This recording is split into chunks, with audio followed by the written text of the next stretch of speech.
আসসালামু আলাইকুম and welcome back. আশা করছি সকলে ভালো রয়েছেন। ভিডিওতে কার্সর ইফেক্ট যুক্ত করার মাধ্যমে আপনি আপনার ভিডিওকে একটি প্রফেশনাল লুক দিতে পারেন এবং আপনার ভিডিওটি যারা দেখবে তারা কিন্তু সবাই বুঝতে সুবিধা হবে যে আপনি আসলে কোথায় ক্লিক করছেন, এবং যারা ভিডিওতে কার্সর ইফেক্ট যুক্ত করার পর শো করছে না তারা কিভাবে শো করাবেন এই ভিডিও শেষের দিকে আমি দেখিয়ে দিব। বাই দ্য ওয়ে, ভিডিওটি ভালো লাগলে অবশ্যই চ্যানেলটি সাবস্ক্রাইব করার রিকোয়েস্ট থাকলো। আমি বিষয়টি ভালোভাবে বোঝানোর জন্য প্রথমে একটি ভিডিও রেকর্ড করব। তো আমি কামটাসিয়া স্টুডিওতে রয়েছি, আমি এই রেকর্ড অপশনে ক্লিক করে দিব। দেন আমি এই রেকর্ডে ক্লিক করব। আমাদের ভিডিওটি কিন্তু রেকর্ড হওয়া শুরু হয়েছে। এখন আমি গুগল ক্রোম ব্রাউজারে চলে যাব। এখান থেকে আমি ইউটিউবটি ওপেন করব। আমাদের ইউটিউবটি ওপেন হয়ে গেছে। এখন আমি কয়েকটি জায়গায় ক্লিক করব আপনাদের বোঝানোর সুবিধার্থে। আমি ধরুন এই মিউজিকে ক্লিক করলাম,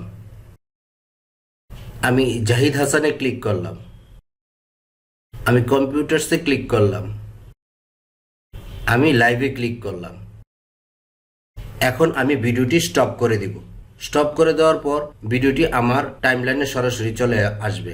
আমি এখান থেকে এটি কেটে দিচ্ছি। কেটে দেওয়ার পর এই যে দেখুন ভিডিওটি আমার টাইমলাইনে চলে এসেছে। তো এখন এই ভিডিওতে যদি আমি কার্সর ইফেক্ট যুক্ত করি তাহলে আপনারা এখানে দেখতে পাবো এই যে আমি সম্পূর্ণ ভিডিওটি টেনে দেখাচ্ছি, কোথাও কিন্তু কার্সর ইফেক্টটি নেই। এই যে আমাদের শুধু ক্লিক করেছি সেটি দেখাচ্ছে, কিন্তু কোথাও কিন্তু কোনো কার্সর ইফেক্ট নেই। তো এখন আমি এই ভিডিওতে কার্সর ইফেক্ট যুক্ত করব। আমি তিনটি বিশেষ কার্সর ইফেক্ট যুক্ত করে দেখাবো এবং তিনটির সেটিং দেখাবো। আপনারা মনোযোগ দিয়ে সেটিংগুলো দেখেন। তো কার্সর ইফেক্ট যুক্ত করার জন্য আমি মোর অপশনে চলে যাব। সেখান থেকে আমি কার্সর ইফেক্টে ক্লিক করব। ক্লিক করার পর এখানে বিভিন্ন ধরনের কার্সর ইফেক্ট চলে এসেছে। কার্সর ইফেক্ট আমি প্রথমে এই কার্সর ইফেক্টটি যুক্ত করে দেখাবো। তার পূর্বে আমি এই ভিডিওটি সাইলেন্ট করে দিচ্ছি, কারণ আমার আরেকটি ভিডিও রেকর্ড হচ্ছে, না হলে দুটির কথা একসাথে ওভারল্যাপিং হয়ে যাবে, আপনাদের বুঝতে অসুবিধা হবে। তো আমি এই কার্সর ইফেক্টটি ড্র্যাগ করে টেনে এনে এই ভিডিওর উপর ছেড়ে দেব।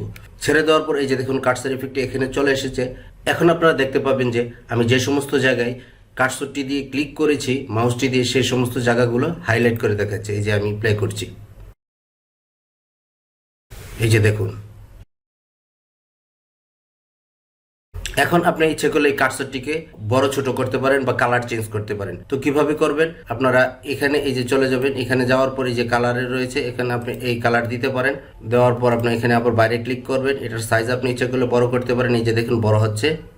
এভাবে আপনি পরিবর্তন করতে পারেন। তো এখান থেকে আমি কার্সরটি ডিলিট করেছি, সিলেক্ট করে রাইট বাটনে ক্লিক করে ডিলিটে ক্লিক করব। এখন আমি ম্যাগনিফাইটি যোগ করে দেখাবো। কোনো ছোট জিনিস বড় করে দেখাতে চাইলে এই কার্সরটি আপনারা যোগ করতে পারেন। তো আমি ম্যাগনিফাইটি যোগ করেছি। এখন যোগ করার পর আমরা এখানে দেখতে পাবো যে এটি ম্যাগনিফাই করে দেখাচ্ছে।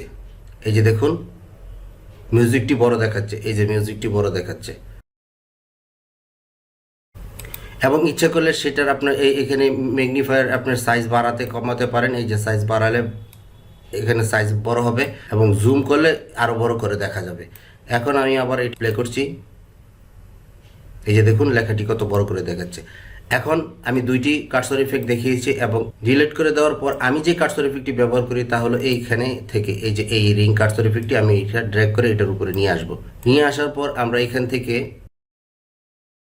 এই কার্সর ইফেক্টটির কালার কিন্তু আমরা ইচ্ছা করলে আপনাদের ইতিপূর্বে দেখিয়েছি, চেঞ্জ করতে পারবো। আমি রেড দিয়ে দিচ্ছি। দেওয়ার পর এখান থেকে আপনি ইচ্ছা করলে সাইজটা বড় করতে পারবেন এবং রিংস যদি কমাতে চান এই যে রিংস কমিয়ে দিলাম, কমাতে পারবেন। তো এখন আমি প্লে করি, দেখুন আপনারা। তো বন্ধুরা বুঝতে পারলেন যে কামটাসিয়া ভিডিওতে কিভাবে কার্সর ইফেক্ট যুক্ত করতে হয়। তো আর যাদের ক্ষেত্রে যুক্ত করার পরও শো করছে না তারা এই সেটিংটি করে নেবেন। এই যে যখন আপনি রেকর্ড অপশনে ক্লিক করবেন তখন এরকম একটি ইন্টারফেস চলে আসবে। টুলস অপশনে ক্লিক করবেন, তারপর এখান থেকে অপশনে ক্লিক করবেন। ক্লিক করার পর এখানে জেনারেল অপশনে দেখুন নিচের দিকে আছে রেকর্ড টু ডট ট্র্যাক আছে। এখানে যদি আপনাদের এফবিআই থাকে তাহলে কিন্তু কামটাসিয়া কার্সর ইফেক্টটি শো করবে না। তো সেক্ষেত্রে আপনারা এই সেটিংটা করে নেবেন, রেকর্ড টু ডট ট্র্যাকে দিয়ে দিবেন, দিয়ে ওকেতে ক্লিক করে দিবেন। তো আশা করছি বন্ধুরা ভিডিওটি আপনাদের কাছে হেল্পফুল হয়েছে, আপনাদের কাছে ভালো লেগেছে। যদি আমার ভিডিওটি আপনাদের কাছে ভালো লেগে থাকে আমার চ্যানেলটিকে সাবস্ক্রাইব করে দিবেন, বন্ধুদের সাথে শেয়ার করবেন। দেখা হবে অন্য কোনো নতুন ভিডিও নিয়ে। সে পর্যন্ত ভালো থাকুন। টিল দেন আল্লাহ হাফেজ, টাটা।